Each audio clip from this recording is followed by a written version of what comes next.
So what's free trade? This is Canada. And this is Bob. The only thing Bob loves more than his country is selling his magnifying glasses. Now, this is the United States of America. And this is Charlie. As you may have noticed, Charlie is holding a very beautiful bag. This is because Charlie actually sells bags. There's just one problem. Charlie has been looking to purchase a magnifying glass for a very long time.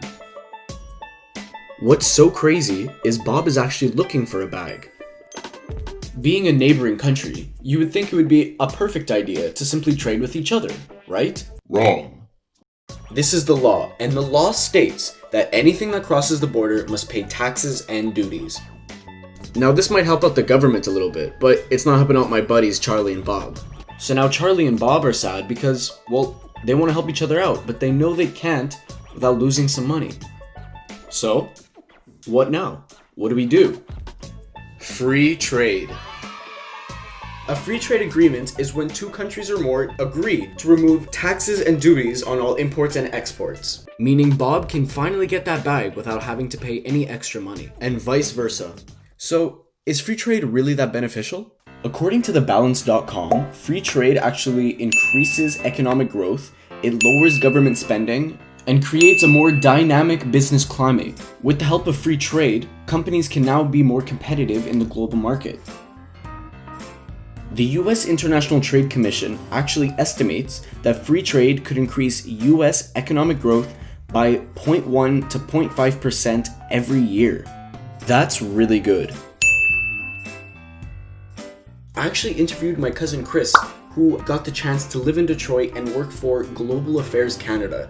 He worked as an intern, and one of his main projects was helping to renegotiate the free trade agreement between Canada, Mexico, and the United States. I figured free trade was a given, until I started talking with Chris and he mentioned some of the cons.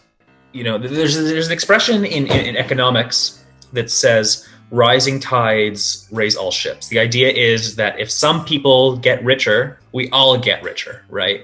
In reality, we know that's not true. We know that the rich have gotten richer and the poor have gotten poorer, and that gap between the two is expanding every day, especially now during the coronavirus. Beating this narrative, kind of constantly saying free trade is good, free trade is good, free trade is good, it'll make us all richer, while living in one of the poorest areas of the United States.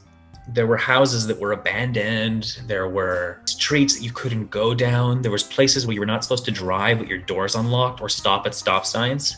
During the Second World War, Detroit and the surrounding area was called the Arsenal of Democracy because all the planes, all the trains, all the tanks, all the cars, everything was made there. And people had jobs and there was economic prosperity. Over time, throughout the 80s and 90s and early 2000s, more and more business and manufacturing shifted overseas to China or other low labor cost areas. And what that did is that economically depressed the region, and it has now become known as the Rust Belt. All of those old heavy machinery, all that old factories, they've all been left to rust and to rot. And that shift of labor from the United States to lower labor costs in China and other parts of the world, that was a result of free trade policies. So I hope you enjoyed, and I hope that you understand a little bit more about what free trade is.